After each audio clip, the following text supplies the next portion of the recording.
Olá, eu sou a Bia, e você está no canal Politics, Law and Money. Olá! Hoje a gente vai mergulhar numa questão que, no fundo, define o Brasil: as diferenças gigantescas de desenvolvimento que existem dentro do nosso próprio país. E para fazer isso, vamos contar um conto de dois estados, usando os dados para entender as histórias que os números realmente revelam. Bom, vamos começar com a pergunta de US$ 1 milhão. Como é que a gente mede de verdade a qualidade de vida? Será que só olhar para o dinheiro que circula na economia é o suficiente para dizer se as pessoas vivem bem? A resposta, como a gente vai ver, é bem mais complexa. Por muito tempo, o foco era todo no crescimento econômico, medido pelo famoso PIB. Só que ele só olha para uma coisa: a grana. Por isso mesmo, criaram uma outra ferramenta, uma bem mais completa, para dar uma visão mais ampla sobre a vida das pessoas. E essa ferramenta é o desenvolvimento humano.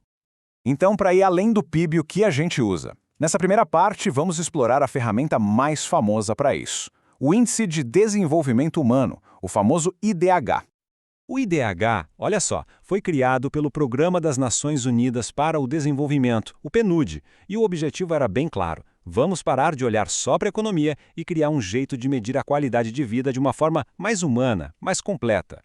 E como é que ele faz isso? O IDH se baseia em 3 pilares essenciais. Primeiro, saúde, que é medida pela expectativa de vida, basicamente, quanto tempo as pessoas vivem. Segundo, educação, que olha a média de anos que a galera passa na escola. E terceiro, a renda, que mede o poder de compra das pessoas. Juntando esses três, a gente tem um retrato bem mais fiel do bem-estar. A escala é bem simples de entender. Cada lugar recebe uma nota que vai de 0 a 1. Quanto mais pertinho de 1, melhor. Maior o desenvolvimento humano. Isso ajuda a gente a comparar realidades diferentes de um jeito padronizado.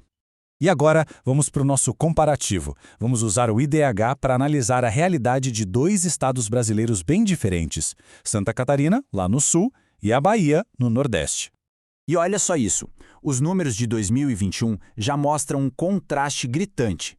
Santa Catarina, com o IDH de 0,792, está lá em cima, na terceira posição do ranking nacional, classificado como alto. Do outro lado, a Bahia, com o IDH de 0,691, fica na 22ª posição com uma classificação média. A diferença é enorme. Vamos focar primeiro em Santa Catarina. Essa pontuação 0,792 coloca o estado firmemente na elite do país, na categoria de desenvolvimento alto. É um índice que reflete, na média, uma qualidade de vida bem elevada. Agora, vamos para a Bahia, 0,691. Essa diferença de pouco mais de 1/10 de ponto pode não parecer muita coisa, mas nessa escala de desenvolvimento humano, isso é um abismo. É o que separa uma realidade média de uma alta. Então, a pergunta que não quer calar é: de onde vem uma diferença tão grande assim? O que será que esses números escondem? Para responder essa pergunta, a gente precisa desmontar o IDH e olhar para cada uma das suas peças separadamente. Olhando os dados mais detalhados de 2010, o padrão se repete em tudo. Santa Catarina estava nas primeiras posições em todos os 3 pilares: segundo lugar em longevidade, terceiro em educação e quarto em renda. Já a Bahia, em contraste, ficava lá para trás, entre a 21ª e a 23ª posição em cada um desses pontos. E esse gráfico de barras aqui deixa tudo ainda mais claro, né? A diferença não está só em uma área. Santa Catarina está consistentemente na frente nos 3 pilares que medem a qualidade de vida: saúde, educação e renda. É uma vantagem em todos os quesitos. Mas, como quase tudo na vida, um número só, um ranking, nunca conta a história inteira. O desenvolvimento é um fenômeno muito mais complexo e cheio de poréns. E essa citação aqui aponta para uma verdade fundamental. Mesmo num estado com um desempenho tão bom como Santa Catarina, o desenvolvimento não chega igual para todo mundo. Como a fonte diz, existem desigualdades regionais evidentes dentro do próprio estado. E esse mapa de 2010 prova isso com imagens. Ele mostra a desigualdade de renda dentro de Santa Catarina.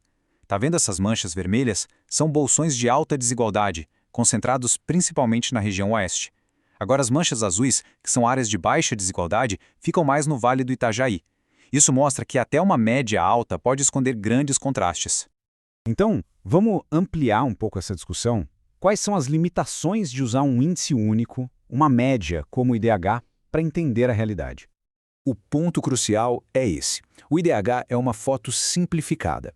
Por ser uma média, ele pode esconder as desigualdades, como a gente viu em Santa Catarina.